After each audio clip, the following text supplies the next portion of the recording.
बिस्मिल्लाहिर्रहमानिर्रहीम। Sampling methods lecture 2।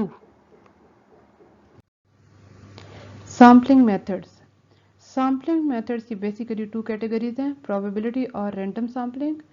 Second है non probability और non random sampling.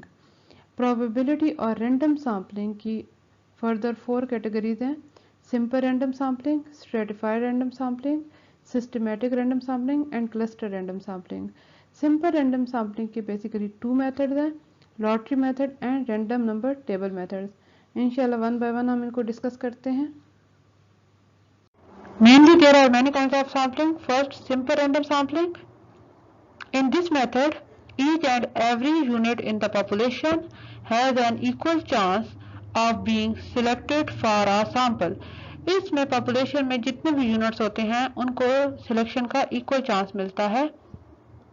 Thus, if the population consists of n units, the probability of selecting any unit is 1 by n. अगर population में n units हैं तो हर एक की unit की probability होगी 1 by n. When the units of the sample are drawn independently with equal probabilities, यहाँ पर जितने भी यूनिट्स होते हैं वो इंडिपेंडेंटली ड्रॉ होते हैं, यानी एक के ड्रॉ होने से दूसरे पर कोई फर्क नहीं पड़ता और हर एक जो सैंपल होता है उसकी प्रोबेबिलिटी सेम होती है। फॉर एग्जांपल, एक डाई लेते हैं। यह डाई आप लोग अक्सर लूडो में यूज करते हैं। तो ये डाई जो होता है जब इसको रोल किया जाता है तो इसमें हर नंबर अलग अलग टाइम पर अक्कर होता है। ऐसा नहीं होता कि अगर 4 अक्कर हो उसके साथ 3 भी अक्कर हो जाए, या ये भी इसमें नहीं होता कि अगर 4 अक्कर होगा तो उसके बाद 5 भी होगा या 5 के बाद 6 होगा, ऐसा कुछ नहीं होता। इसलिए हम कहते हैं कि ये सैंपल जो है इसमें इंडिपेंडेंटली ड्रॉ होते हैं। और इसमें हमारे पास पॉपुलेशन क्या है, 1 to 6। Population size for this die हमारे पास है 1 to 6 और फॉर एग्जांपल हमने इसको रोल किया और नंबर अकर हुआ 4, तो 4 का अकर होना आउट ऑफ 6 में से वो अकर हो रहा है तो उसकी प्रोबेबिलिटी होगी 1 by 6, क्योंकि हमने कहा कि हर एक यूनिट की प्रोबेबिलिटी क्या होगी 1 by कैपिटल n। अगर n यूनिट्स हो तो फॉर दिस केस यूनिट्स है 6 तो प्रोबेबिलिटी होगी 1 by 6। अब आप देखिए फर्स्ट जो हमने कहा कि इसमें तमाम पॉपुलेशन के जो यूनिट्स होते हैं उनको इक्वल चांस होता है अक्कर होने का, तो हमने इस डाई का कहा कि वहां यहाँ 1 to 6 फेसेस है और हर कोई इसमें अक्कर हो सकता है। ये नहीं कि 5 होगा तो 6 नहीं होगा, 6 होगा तो 7 नहीं होगा, यानी कि यहाँ पर जितने नंबर हैं वो सारे अक्कर होंगे। इसमें ये 7 नहीं आएगा बल्कि जो 6 है 6 में से ही कोई आएगा। फिर हमने कहा कि इसमें जो है हर एक की प्रोबेबिलिटी क्या होगी 1 by 6। अगर आप देखें अगर 4 आता है तो उसकी भी 1 by 6। अगर हम इस डाई को दोबारा रोल करते हैं और उसमें 3 आ जाता है फेस तो उसकी प्रोबेबिलिटी भी 1 by 6 ही आएगी, क्योंकि वो 3 भी आउट ऑफ 6 में से आ रहा है और उसके आने का चांस 6 में से एक है तो हम कहेंगे 1 by 6। इसी तरह से probability of 2 and so on, probability of 6 तक 1 by 6 सबकी प्रोबेबिलिटी होगी। तो यहाँ पर हमने ये सेकेंड बात भी कर दी कि सब यूनिट्स की या सब सैंपल्स की प्रोबेबिलिटी सेम होगी। इसके कुछ एडवांटेजेस हैं। The basic probability sampling method is the simple random sampling. ये हमारे पास सिंपल रैंडम सैम्पलिंग का जो मेथड होता है ये बेसिक प्रोबेबिलिटी को ही हम यूज करते हैं मेथड को, और it is a base for other complicated sampling method.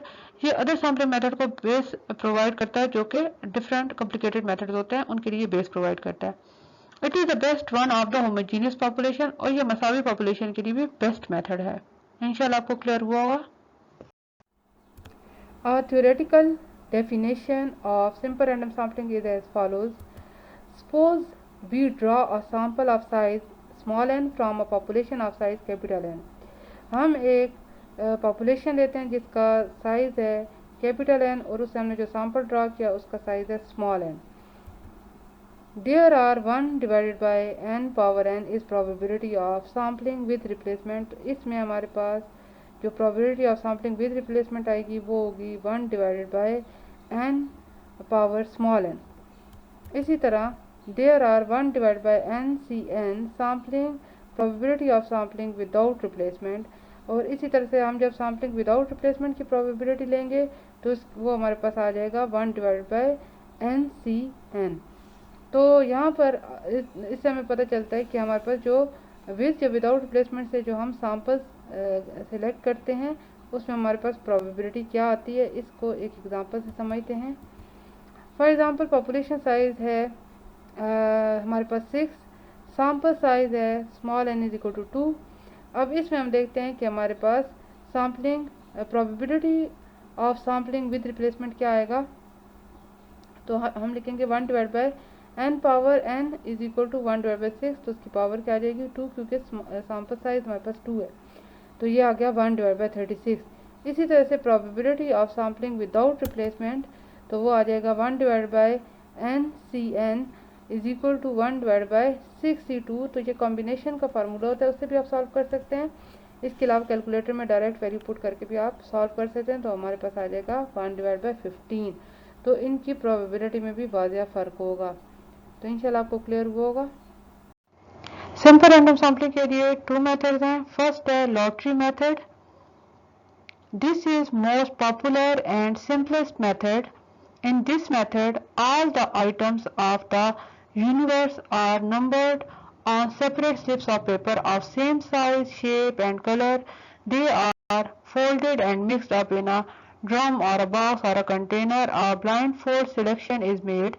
A required number of slips is selected for the desired sample size. The selection of items thus depends on chance. सबसे पहले यहाँ पर जो हमारे पास पॉपुलेशन हमें given होती है, उसको हम किसी एक पेज का जिसका सेम साइज होता है, सेम उसकी शक्ल होती है और कलर होता है, उस पर हम उस पॉपुलेशन को अलग अलग से उनके नंबर्स को लिख लेते हैं सैंपल्स के, और उनको हम फोल्ड कर कर और एक बॉक्स में, कंटेनर में या फिर किसी भी ड्रम में डाल दिया जाता है और उसको अच्छी तरह से शफल किया जाता है। फिर उसमें से एक आइटम सिलेक्ट कर लिया जाता है। तो यहाँ पर जो हम सिलेक्शन करते हैं किसी भी आइटम की, वो डिपेंड करती है चांस पर। अगर उसका कोई भी सिलेक्ट हो सकता है ना यहाँ पर नंबर। फॉर एग्जांपल यहाँ पर हमने 50 प्लांट्स लिए, जिसमें से हमें 5 प्लांट्स को सिलेक्ट करना है, और जो हमारे पास जो 50 प्लांट्स हैं उनको हमने एक इसी तरह से स्लिप्स पर 1 to 50 नंबर लिखकर उसको फोल्ड कर कर एक बॉक्स में हमने उसको डाल दिया और अच्छी तरह उसको शफल कर दिया। अब इस मेथड की सबसे अच्छी बात ये होती है कि ये हमारे पास यहाँ पर हम अनरिस्ट्रिक्टेड है, कोई भी यूनिट हम सिलेक्ट कर सकते हैं। ये मेथड जो यूज होता है ये इनफाइनाइट पॉपुलेशन के लिए हम यूज नहीं कर सकते, इसके लिए पॉपुलेशन का फाइनाइट होना जरूरी है। इसके अलावा इसमें इस मेथड में कोई भी बंदा पर्सनली किसी को फेवर नहीं कर सकता। तो इसमें जब भी कोई पर्सन कोई नंबर सिलेक्ट करेगा तो उसको पर्सनली फेवर नहीं करेगा, बल्कि रैंडमली उसको सिलेक्ट कर लेगा। यानी कि यहाँ पे जो सिलेक्शन होती है वो डिपेंड करती है चांस पर। तो इंशाल्लाह आपको क्लियर हो गया होगा। सिंपल रैंडम सैम्पलिंग का जो सेकंड मेथड है वो है random number table method. As the lottery method cannot be used when the population is infinite, the alternative method is using table of random numbers. जब हमारे पास पॉपुलेशन इनफाइनाइट हो जाती है तो फिर हम लॉटरी मेथड यूज नहीं कर सकते, तो हमें फिर यही सेकंड मेथड यूज करना होता है, table of random numbers. There are various standard tables of random numbers, but the credit for this technique goes to Professor L.H.C. Tippett, 1927। तो यहाँ पर डिफरेंट तरह के रैंडम नंबर्स के टेबल्स हैं, लेकिन यहाँ पर जो हमने यूज़ किया है वो है प्रोफेसर LHC का, जो कि 1927 में उन्होंने बनाया था। ये नीचे दिया हुआ है एक फॉर्मेट से। अब इसमें कोई भी रैंडमली कोई भी नंबर सिलेक्ट किया जा सकता है, आपको सैंपल लेना हो तो ये भी एक मेथड है जिसको हम यूज़ करते हैं तब जब पॉपुलेशन हमारे पास इनफाइनाइट हो। Thank you for watching Statistics Online class. Kindly subscribe, and if you like this video, kindly share and also press bell icon. Thanks.